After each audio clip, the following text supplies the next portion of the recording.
Hi friends, ಎಲ್ರಿಗೂ ಸ್ವಾಗತ. Sahyadri career academy Navanagar ಇಂದ ಇದು ಮಾರುತಿ ಸರ್ ಅಂತ ಮಾತಾಡೋದು.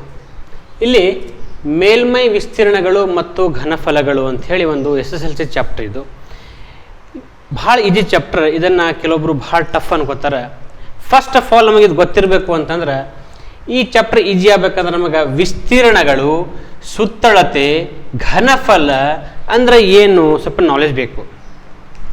ಎಲ್ಲ ಮಕ್ಕಳು ಏನಪ್ಪ ಅಂದ್ರೆ ವಿಸ್ತೀರ್ಣಗಳು ಅಂತಂದ್ರೆ ಬರೀ ಸೂತ್ರ πr² 1/2 ಪಾದಗುಂಡ್ಲೆ ಥರ ಬರೀ ಉದ್ದಗುಂಡ್ಲೆ ಆಗಲ್ಲ, ಇವಷ್ಟನ್ನ ನೆನಪಿಟ್ಟಿರ್ತಾರೆ. ಎಕ್ಸಾಕ್ಟ್ಲಿ ವಿಸ್ತೀರ್ಣ ಅಂದ್ರೇನು, ಎಕ್ಸಾಕ್ಟ್ ಸುತ್ತಳತೆ ಅಂದ್ರೇನು, ಪರಿಧಿ ಅಂದ್ರೇನು ಮತ್ತು ಘನಫಲ ಅಂದ್ರೇನು ಅವರಿಗೆ ಅರ್ಥನೇ ಆಗಿರೋದಿಲ್ಲ. ಬರೀ ಬಾಹ್ಯಾಟ್ ಮಾಡ್ಕೊಂಡು ಕೂತಿರ್ತಾರೆ. ಏನಪ್ಪ ವಿಸ್ತೀರ್ಣಗಳು ಅಂತಂದ್ರೆ ಯಾರಿಗೆ ಬೇಕಾಗತ್ತೆ? ವಿಸ್ತೀರ್ಣಗಳು ಅಂತಂದ್ರೆ ಟೈಲ್ಸ್ ಮೇಸ್ತ್ರಿ ಅವರಿಗೆ ಅದರ ಇಂಪಾರ್ಟೆಂಟ್ ಗೊತ್ತಿರುತ್ತೆ. ವಿಸ್ತೀರ್ಣ ಅಂದ್ರೆ ಟೈಲ್ಸ್ ಮೇಸ್ತ್ರಿ ಆಗಲಿ ಫ್ಲೋರ್ ಕೆಲಸ ಮಾಡೋರಿಗೆ ವಿಸ್ತೀರ್ಣದ ಬಗ್ಗೆ ಐಡಿಯಾ ಭಾಳ ಇರ್ತೈತಿ. ಅವ್ರಿಗೆ ಕೇಳಿದ್ರೆ ಪಟ್ನ ಹೇಳ್ಬಿಡ್ತಾರೆ. ಮತ್ತು ಇನ್ನೊಂದು ಸುತ್ತಳತೆ ಯಾರಿಗೆ ಬೇಕು? ಸುತ್ತಳತೆ ಬೇಕು ಅಂದ್ರೆ ಗೌಂಡಿ ವರ್ಕ್ ಮಾಡೋರಿಗೆ, ಗೌಂಡಿ ಕೆಲಸ ಮನೆ ಕಟ್ಟೋರಿಗೆ ಅವ್ರಿಗೆ ಸುತ್ತಳತೆ ಕೊಟ್ಟರೆ ಅವರು ಸುತ್ತಳತೆಯನ್ನು ಮಾಡ್ತಾರೆ. ವಿಸ್ತೀರ್ಣ ಅಂದ್ರೆ ಟೈಲ್ಸ್ ಹಾಕೋರಿಗೆ ಗೊತ್ತಾಯ್ತು. ಇನ್ನು ಘನಫಲಗಳು ಅಂದ್ರೆ ಯಾರು ಬಿಸ್ನೆಸ್ ಮಾಡ್ಕೊಂತ ಗೋಡಾನ್ ಟೈಪ್ ಮಾಡಿರ್ತಾರಲ್ಲ, ಆ ಗೋಡಾನ್ ಒಳಗೆ ನಾನು ಇಷ್ಟು ಸಾಮಾನು ಬರಬೇಕು, ಇಷ್ಟು ಬಾಕ್ಸ್ಗಳು ಇರಬೇಕು, ಎಷ್ಟು ಹೈಟ್ ಇರ್ತೈತಿ, ಈ ವಿಸ್ತೀರ್ಣಕ್ಕೆ ಒಂದು ಹೈಟ್ ಸೇರಿಸಿದ್ರೆ ಅದನ್ನು ನಾವೇನಂತೀವಿ ಘನಫಲ ಅಂತ ಹೇಳಿ ಕನ್ಸಿಡರ್ ಮಾಡ್ತೀವಿ. ಈಗ ನಾವು ಈ SSLC ಚಾಪ್ಟರ್ದ 15.1 ಫಸ್ಟ್ ಕ್ವಶನ್ ನೋಡ್ತಾ ಹೋಗೋಣ. ಈ ಒಂದನೇ ಕ್ವಶನ್ ಕೊಟ್ಟ 64 cm³ ಘನಫಲ ಹೊಂದಿರುವ 2 ವರ್ಗ ಘನ ಅಂತ ಕೇಳಿ. 64 ಅಂತಂದ್ರೆ ಇಲ್ಲಿ ನೋಡ್ರಿ, ಈಗ ಒಂದು ಕ್ಯೂಬ್ ಇದೆ ವರ್ಗ ಘನಾಕೃತಿ, ಮತ್ತೊಂದು ವರ್ಗ ಘನಾಕೃತಿ ಇಲ್ಲಿ ಈ ಥರ ರೆಡಿ ಆಗಿದೆ. ಇದರದ್ದು ಕೂಡ 64 cm³ ಘನ ಅಂತೆ, ಇದರದ್ದು ಕೂಡ 64 cm³ ಘನ ಅಂತೆ. ಹಾಗಾದರೆ ಇದರ ಘನಫಲ ನಮಗೆ ಸೈಡ್ ಕೊಟ್ಟಿಲ್ಲ, ನಮಗೆ ಆ ಬಾಹು ಒಂದು ಕೊಟ್ಟಿಲ್ಲ, ಅದನ್ನು ನಾವು ಕಂಡುಹಿಡ್ಕೋಬೇಕು. ಯಾವ ರೀತಿ ಕಂಡುಹಿಡ್ಕೋಬೇಕು ಪಿ ಅಂತಂದ್ರೆ, ಈಗ 64 ಕೊಟ್ಟ, ಈಗ ಒಂದು ವರ್ಗದ ಘನಫಲ a³ ಆಗತ್ತೆ. ವರ್ಗದ ಘನಫಲ a³ ಅಂತಂದ್ರೆ ಅದು ನಮಗೆ 64 ಅಂತ ಕೊಟ್ಟಿರ್ತಾರೆ.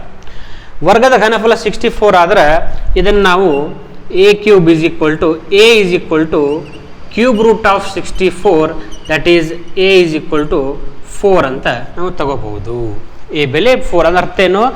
ಆ ಸೈಡ್ ಈ ಬಾಹು ಇದೆಲ್ಲ ಇದು 4 ಸೆಂಟಿಮೀಟರ್ ಬಂತು, ಇದು ನಮಗೆ 4 ಸೆಂಟಿಮೀಟರ್ ಬಂತು. ಹಾಗಾದ್ರೆ ಈ 2 ವರ್ಗ ಘನಾಕೃತಿಯನ್ನು ಸೇರಿಸಿದ್ರೆ ಒಂದು ಆಯತ ಘನಾಕೃತಿ ರೆಡಿ ಆಗುತ್ತೆ. ಇವೆರಡು ಸೇರಿಸಿದ್ರೆ ನಮಗೊಂದಾಗತ್ತೆ ಆಯತ ಘನಾಕೃತಿ ರೆಡಿ ಆಗುತ್ತೆ. ಹಾಗಾದ್ರೆ ಇದರ ವಿಸ್ತೀರ್ಣ ಕೇಳ್ಯಾರ. ಈಗ 2 ವರ್ಗ ಘನಾಕೃತಿ ನಾವು ಸೇರಿಸಿದ್ರೆ ಈ ರೀತಿ ಆಗತ್ತೆ. ಅವಾಗ ಇಲ್ಲೇನಾಗತ್ತೆ ಫಾರ್ಮ್ ಅಂದ್ರೆ ಇದು ಲೆಂತ್ ಫಾರ್ಮ್ ಆಗುತ್ತೆ. ಇದು ಲೆಂತ್ ಈ 4 ಸೇರಿಸಿದ್ರೆ 8 ಆಗುತ್ತೆ. ಇದು b = 4 ಇರ್ತೈತಿ, h ಕೂಡ ಇದು 4 ಇರ್ತೈತಿ. ಅವಾಗ ಇದರ TSA ಅಂದ್ರೆ ಟೋಟಲ್ ಸರ್ಫೇಸ್ ಏರಿಯಾ ಅಥವಾ ಪೂರ್ಣ ಮೇಲು ವಿಸ್ತೀರ್ಣ ಆಗತ್ತಪ್ಪಿ 2 of LB + BH + HL. ಈ ರೀತಿ 2 of L ಅಂತಂದ್ರೆ 8 × 4 ಪ್ಲಸ್ B ಅಂದ್ರೆ 4 × 4 ಪ್ಲಸ್ ಅಗೇನ್ H × L 4 × 8. ಇದನ್ನು ಈಗ ಸಾಲ್ವ್ ಮಾಡ್ತಾ ಹೋದ್ರೆ 32 + 16 + 32. ಈಗ 32 64. 64ಕ್ಕೆ 6 ಕೂಡಿಸಿದ್ರೆ 70. 70 ಒಂದು 10 ಕೂಡಿಸಿದ್ರೆ ಇದು 80 ಆಗುತ್ತೆ. ಆವಾಗ ಇದು ಏನಾಗತ್ತಪ್ಪಿ 160 cm³ ಇದರ ಟೋಟಲ್ ಸರ್ಫೇಸ್ ಏರಿಯಾ ಆಗುತ್ತೆ. ಇದು ಒಂದನೇ ಕ್ವಶನ್. ಈಗ ಮತ್ತೆ ಎರಡನೇ ಕ್ವಶನ್ಸ್ ಬರೋಣ. ಈಗ